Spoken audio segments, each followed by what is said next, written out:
Almost felt like it should be a wedding when I hear that song. It's kind of what it's been for us ever since the 70s when the Carpenters first did that. One of the things that I am learning as a still young minister, I'm not that young, but I'm still fairly new as a minister, is that there are times when it's, okay to let things go. So one of the things that came to me that it was time to let go of was Harry. So I'm not going to be using a whole lot of Harry Potter today. Although when Steve and I had programmed out how I wanted to break up The Hero with 1,000 Faces, what we had decided this particular Sunday would be about was transformation, because that's pretty much where we were in that particular work. And when I thought, well, maybe Harry and Joseph have served us for the time being, I wanted to keep that topic for this Sunday, but to kind of take it in a more unity direction and talk a little bit more about things that we do in unity, things that we teach that help us transform, rather than simply knowing a little bit about transformation in a larger picture. But then I thought, okay, what am I going to call this thing? And as my mind reached out there, I latched on to another piece of pop culture. So I entitled this talk, Transformers: Dark of the Moon. So before I get started, just a little temperature check. How many of you have seen that magnificent film? Wow, there's actually a few of us that have seen that. Okay. So for those of you who have not, a quick introduction. The Transformers started out as toys made by Hasbro. And a Transformer was basically a toy. I could do a whole talk just on the metaphysics of Transformers, okay? And even just the metaphysics of Transformers in this movie. I will hit on a few of those pieces. But a Transformer could turn from, say, a car into a robot. And then, later on, when they got really cool, they could change from a car into a robot into a dinosaur, which is really awesome. And as time went by, they licensed the Transformers to a cartoon studio. So then there was this whole storyline of cartoons about the Transformers and about their nemesis, the evil Decepticons. Again, great metaphysical stuff there. All right.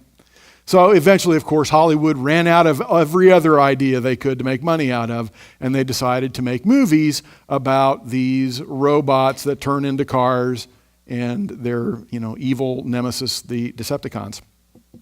So, Dark of the Moon is a movie. I think it's about the third one in the series. And at that point in their story arc, they've had a couple of battles with them, and they think the Decepticons are gone. And as the story picks up, number one, you find out they're not gone.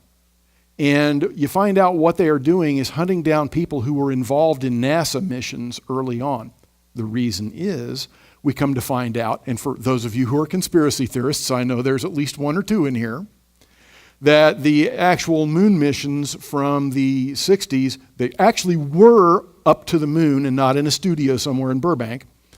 But the reason that we went there was we detected an alien spacecraft crashing on the moon, and we wanted to get to it before the Russians did. All right? Okay. So this spacecraft and the stuff that was in it are hidden on the dark side of the moon. And long story short, too late, Charles. Long story short, there's still stuff hidden back there. There are still Decepticons hidden back there on the dark side of the moon. And of course, the story picks up and they come out of the dark side of the moon and come down to Earth and wreak all sorts of havoc.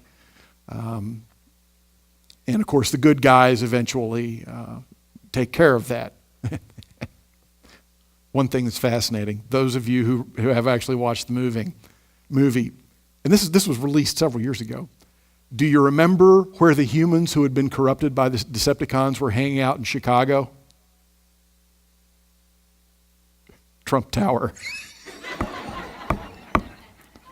sorry. I watched these so I could talk about it. I watched the movie again Friday night, and I just lost it. When I saw that, it's like, yeah, okay. But anyway, so the reason I bring this up is, to me, what the dark side of the moon is representative of, and in terms of mythological terms, in that story is it's our subconscious, right? And for those of you who haven't been around Unity too long, in Unity, what we do is we divide the human mind into three parts. There is the conscious mind, which is essentially all the stuff we think about, right? It's the things that are currently going on, things that we remember, things that we're imagining in the future. It's the stuff that we could actually say out loud that we're thinking about. There is the superconscious, which is essentially God mind present in us. It is our connection to spirit. It's the channel that we get. And if you ever think, well, gee, what is that? If you ever feel your intuition really moving you, right? For some reason, I'm not supposed to turn right here, I'm supposed to turn left. That's one of those nudges from the superconscious. It's Christ consciousness is one of the things that we call it. But it is that part of us that goes to the truth with a capital T and gets plugged into that radio that tells us the truth all the time. Right? Because in the conscious real world, we don't necessarily have radios that do that. But then, in addition to the conscious and the superconscious, and really what's supposed to lie between them, is the subconscious. The subconscious is the storehouse of everything that we have ever thought, felt, seen, done. And it is also the channel through which the superconscious speaks to us. The subconscious is talked about a lot in Unity because it is so important in how we live, in how we create our life. So Charles Fillmore, who's one of our founders, says in his book, Keep a True Lent, the subconscious may be called the sensitive plate of mind. Its true office is to receive impressions from the superconscious and to reproduce them upon the canvas of the conscious mind. In other words, we're supposed to take ideas from God mind and end up punching those out into the real world because that's better, right? Man, however, having lost the consciousness of the indwelling Father as an ever-present reality, has reversed the process and impresses the subconscious from the conscious mind. In this way, the former is made to register impressions of both good and evil according to the thoughts held in conscious mind the time the impression was made. So, what ends up happening is we are bombarded by images and sounds and ideas and perceptions of the outer world. And they can be all sorts of things. They're things that we would label as being both good and evil. And if we remember going back to the fable of Adam and Eve, the reason that they were kicked out of paradise, and I like to talk about this a lot because it's an important concept for everyone to get. The reason that they left conscious oneness with God is they ate of the tree of knowledge of good and evil. The minute we start judging things, we become separate from them. Right? So we start taking all this stuff in from the outer world, the stuff that we say is good and the stuff that we say is bad, and it makes an impression in our subconscious, and it stays there and it rattles around in there, and eventually it's going to come back out. And if you want to know what's in your subconscious mind, look around your life. Because that's we manifest what we think. That's Unity's third principle. What we have going on in here is what we're going to see out there. And we are going to have things in our subconscious that we would probably rather not have there. Now, we ask ourselves, well, how do I know what's in my subconscious? all right? So I'm going to give you 3 little tricks or 3 different ways of kind of identifying those things that are in our subconscious. And what's really interesting about them, Robert Brummett, who wrote Living Originally, which we've been studying all year on the second Wednesday nights of the month, and also wrote a couple of the books we studied last year. When I was in class with him and we're talking about consciousness, he would describe the things in our subconscious, the things that we bury in there, as peanut M&Ms. And more pop references. What he meant by that was what we will tend to do is we may have something in our subconscious, but we will tend to wrap it up in something else. So, for example, if we are really guilty about a particular thing, whatever it might be, and we bury that in our subconscious, we may wrap that guilt in anger. So that when it bubbles up to the surface, what it looks like is anger about something. But if we do our work to discover what is it that's really going on there, it's not just something that makes me mad. It makes me mad because I feel guilty about this thing, and I don't want to feel guilty because feeling guilty hurts. So, that's why I feel mad about that thing. So there's all this stuff buried in there. So how do we know that there is something coming up from our subconscious? All right, well, if we have thoughts or feelings that are somehow out of place with what's going on in our present moment circumstances, if we are watching a movie or listening to a story or reading something and we suddenly start having much more intense emotions than are called for by whatever's going on there, we might know that we've got some work to do. Some of you may remember the Sunday after Robin Williams committed suicide. And I was speaking about perseverance. And I got up here and I began with a quote from Winston Churchill. I almost couldn't get it out. I got here and I opened my mouth and it hit me like a ton of bricks. I had a much more emotional response to that than I had thought about, than had come to me when I was preparing to talk. And, afterwards, it became very clear to me that I have not thoroughly processed my feelings around some of the suicides in my life. I was really skating on the edge that Sunday and really didn't know it. So that was a good example for me. One of the other things, and I just mentioned it, how do we know what's in our subconscious? Well, we take a look in our life. If I'm having problems with a particular thing, if I'm carrying around some extra weight, is that something that I need to let go of in consciousness before I'm going to be able to let go of it around my waistline, for example? When we look at if there's lack showing up in our lives, there's a really good chance it's because I'm living from lack consciousness and not abundance consciousness. I don't trust the universe to be there for me. If I am focusing on need rather than on abundance, what am I going to get? What am I going to get? Need. I'm going to get what I'm focusing on, whether I'm doing it consciously or not. And I've got some really good stuff here from some of the old Unity classes that I dug up from truthunity.net, which is a tremendous resource for those of us who call ourselves truth students.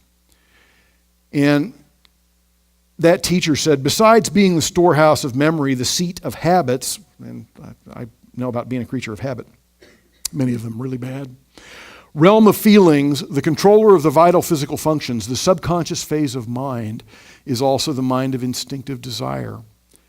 It's not confined to the brain, but is existent in every cell of the body. It is the total of each individual's own thoughts, as well as, and this is important, as well as the whole of the inherited race thoughts and beliefs. If we ever wonder, how did this happen to so-and-so? They were really nice. How could, they didn't act badly. But we are all, as we pull in this stuff from the time we are, as old as Aurora, we are absorbing things from our culture, the good and the bad, and it ends up, manifesting in our lives. The subconscious, and this is really important, the subconscious phase of mind works subjectively. It has no power of choice. It reaches conclusions from premises given it, but it is not capable of testing the validity of these conclusions. It never sleeps, never rests, never tires. It is the secondary cause, the reproducing phase of mind in the individual. It is constantly bringing forth according to what has been stored in it, thus building man's body and his environment. We are going to live by the third law. That is the law of manifestation. Thoughts held in mind produce after their own kind. We're going to live by that law, whether we are doing it consciously or subconsciously. So it is better to train ourselves to do it consciously. The other thing that is very helpful in finding out what's going on in our subconscious is something I call triggers. And that's something I'm really good with. A, because I've had my own rifle since 1969. But B, I seem to be able to trigger some people pretty easily. And it's actually a gift, because I'll tell you, there's a couple of you laughing pretty hard, yeah. To me, that's a gift, because when somebody triggers you, it lets you know, wow, that's connected to something that I need to do some work on. Just like, I found out that I needed to do some work around some of the suicides in my life. And thankfully, there are a lot of really great ways of working on those triggers once we discover them. Many of us have been through a workshop called the Q process, or the Q effect, the art and practice of living with nothing and no one against you. How many of us in here right now have done that? And I would dare say that anybody in here who has been through that and did their homework, most of those days at least, would tell you that being able to recognize, ooh, that really triggered me, and then sit down with that process and work your way through it and realize, ooh, that really is me. That's my stuff. It's not Charles, that's me, right? That is so valuable in being able to clean up what's going on in our lives, and to own our own stuff and then to be able to clean it up. So we're going to try to bring Reverend Christine back at some point during 2017, and I really hope that if you've not yet taken advantage of that, you will, because it is hugely beneficial, especially in doing this transformative work in our subconscious. Now, the whole point of what we're talking about here is being able to transform, being able to overcome that which is in our subconscious that we, didn't really know was in there, or that, maybe we put in there, but we've decided, you know what, I'm going to quit walking in this direction, I'm going to walk in that direction. Just like, I now call myself a grateful, recovered alcoholic. I walked into the woods for a long, long time. I'm walking out of the woods now. It's a different direction, but it's a long walk because I took a long walk in, right? When we talk about overcoming, I'm going to have to use some words that may jolt a few people or, make a couple of us twitch a little bit. And I want to define overcoming for you. And then again, this is how we would define it in unity. When rightly understood, all overcoming is seen to be an inner realization of victory over error states of consciousness. When I say error states of consciousness or error thought, what's the more traditional word we use? Sin. Thank you. Yeah. So, when we read the Bible again, And instead of thinking of sin as I was being a bad boy or girl or person, when we simply go back to the word that sin originally was, in other words, in the translations back in, 1500s England when they were taking, I'll skip the history lesson.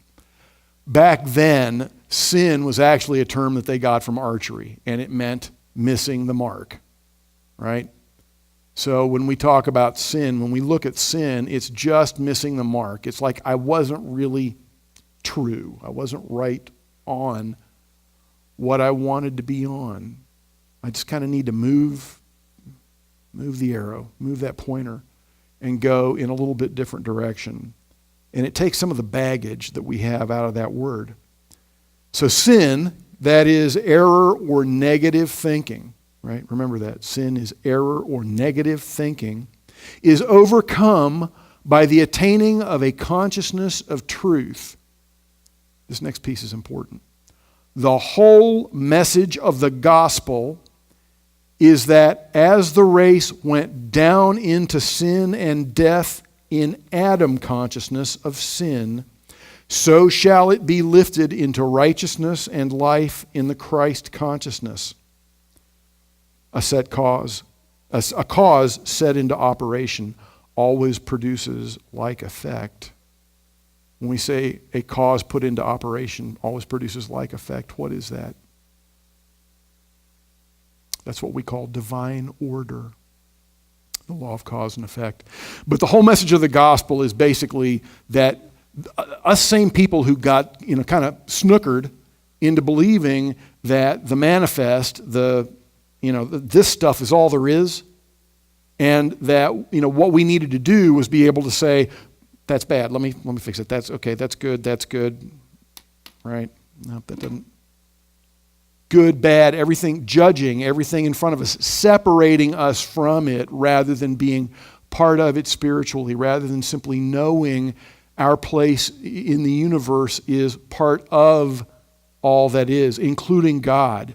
When we forgot that and we separated and started judging based on everything real with a small r, that's Adam consciousness. That's what moved us away. That's when we started missing the mark. That's where sin began. We started basing ourselves just on that. So the overcoming is moving from that into the Christ consciousness, what Jesus taught us. The Father and I are one. We are all one. We are part of the universe. We are not separate from it. Some of his most difficult teachings, like loving our enemies, and, when we're struck on one cheek, turn the other. It's based in that idea that we are the same. We are one. We don't hurt each other because we are each other. Right? And that is a very spiritual way of being. It's understanding that we are spirit made flesh. So it's moving that needle, moving the arrow, from the Adam target over here to the Jesus target over there. The Bible essentially is nothing more than an allegory that describes the transformation of human consciousness from materiality to spirituality. So the result of overcoming is salvation. There's another word that some of us have heard once or twice here in Alabama, right? But this is a very different meaning, I think, than what you've been taught before. The result of overcoming is salvation, freedom from sin, right? Freedom from missing the mark. Instead of aiming over here, I'm aiming over here. And the effects of sinning. Freedom from all consciousness of evil and the removal of evil thoughts from both the conscious and subconscious phases of mind. That's what salvation is. It's not believing that some demigod dude who was born of a virgin and who was murdered by his dad, who's also himself, and then became undead 3 days later, and then who walked up into the sky, that believing that he's God is going to make me live forever after I die. That's not salvation. Now, if you need to believe it's salvation, good on you. I'm not here to take your Jesus away from you. But to me, this really talks a language that I understand, because it saves me right here, right now, from all the peanut M&Ms in my subconscious. All the ones that I put there, and all the ones that were put there by my parents, and the people that I grew up with. All the ones that, the news and all the rest of our culture has been trying to jam into me from day one. I get to choose. I get to choose the way I'm going to reprogram that thing, and that is salvation. The perfection of man as the offspring of God is an eternal truth. However, and this is a big one, this truth must be embodied in man's consciousness into his thinking and feeling processes. It is man's conscious individual entrance into the Christ consciousness that gives him salvation from his own error thoughts, feelings, beliefs, words, actions, and reactions. Anybody else ever had error thoughts in your thoughts, beliefs, words, actions, and reactions? I have. Adam represents the consciousness of both good and evil. He thinks God to be separate from his creation. He believes that the world and his body are lacking the eternal life and light of spirit. So what happens to us when we start focusing on Christ consciousness? Right? The opposite of that. When man believes only in a physical heritage as his source of life, he manifests the limitation and imperfections of that state. So when we learn that we are by nature divine and that we are in reality spirit manifested in physical form, our thoughts build a new consciousness. We rebuild ourselves. Charles Fillmore used to talk about the regeneration of man, and a piece of it was in understanding that we are reborn, we are made anew. Paul in his letter to the Romans says, be renewed, be transformed by the renewing of your mind. And this is exactly what he's talking about. By renewing our mind, changing our thoughts, we are literally transformed from the dark side of the moon, from the subconscious out. So, 2 definite steps for you to take if you want to begin this transformative work. Now, the first step is for the individual to place himself or herself, consciously by faith in the Christ consciousness, and hold himself there by training his thoughts to think on God ideas. Does that sound familiar to any of you? To place yourself consciously by faith in the Christ consciousness and hold yourself there by training your thoughts to think on God. Where have you heard that before? Thank you. The golden key. Right? Some months ago, one of our benefactors bought every person in the church that Sunday a copy of a small booklet called The Golden Key. And for those of you who made it as far as page 10, you may remember that the golden key is this. No matter what your trouble, no matter what the issue is, if you will simply focus your mind on God, you will find that your troubles seem to melt away. It's pretty simple stuff, but it's the exact same thing. Then this is the second piece. The complete transformation, however, comes as a result of a second step taken by the subconscious phase of mind, and that is the realm of feeling. The thoughts of good are taken into the storehouse of the subconscious phase of mind and produce states of mind that eventually bear fruit in the outer. That's a lot of blah, blah, blah, Charles. What do you mean? Basically what it means is we have to feed our subconscious so much good stuff that it cannot help but start punching good stuff back out. So how do we do this? All right. Well, from one of the Unity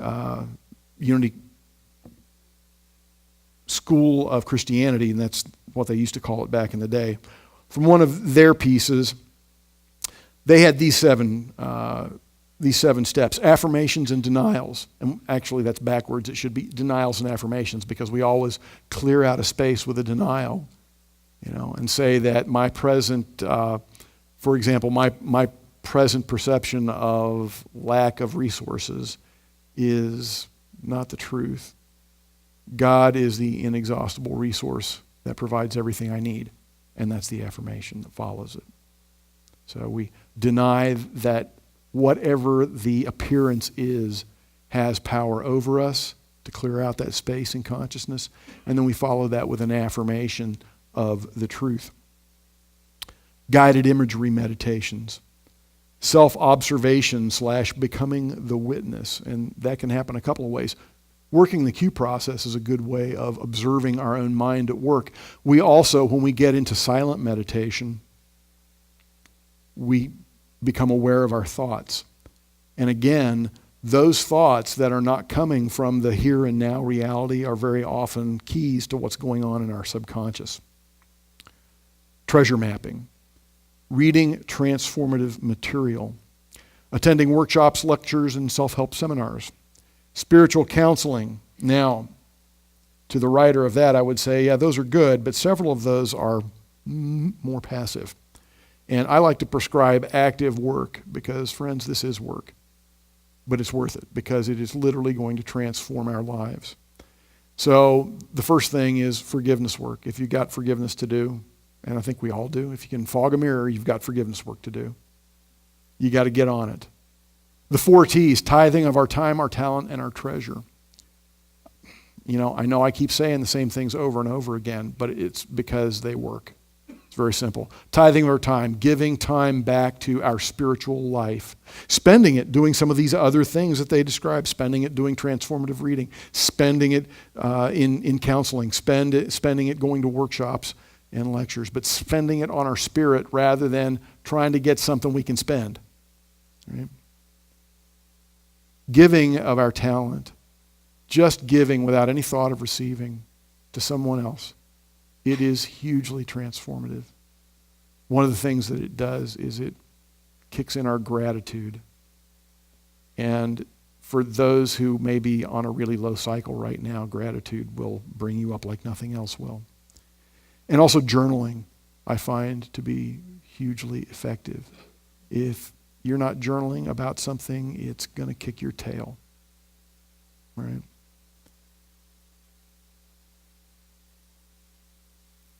When we actually do this work to find those Decepticons that are hidden on the dark side of our own moon, those lies, those sins that are hiding in our subconscious, when we do the work to clean them out, we can indeed become transformed. I want to close today with a prayer that I found called the Grace Prayer. And it's based on the last few words of our way-shower and brother, Jesus the Christ. Please join me in prayer. Sweet Spirit, for you I thirst. Into your hands I commit my spirit, my soul, my body, my life, my problems, all unforgiven states. Your will is my will. Your will be done through me. Heal me at depth. Reveal that which needs to be revealed. Heal that which needs to be healed so that I can glorify you, God, and live in the fullness of grace. It is finished. So it is.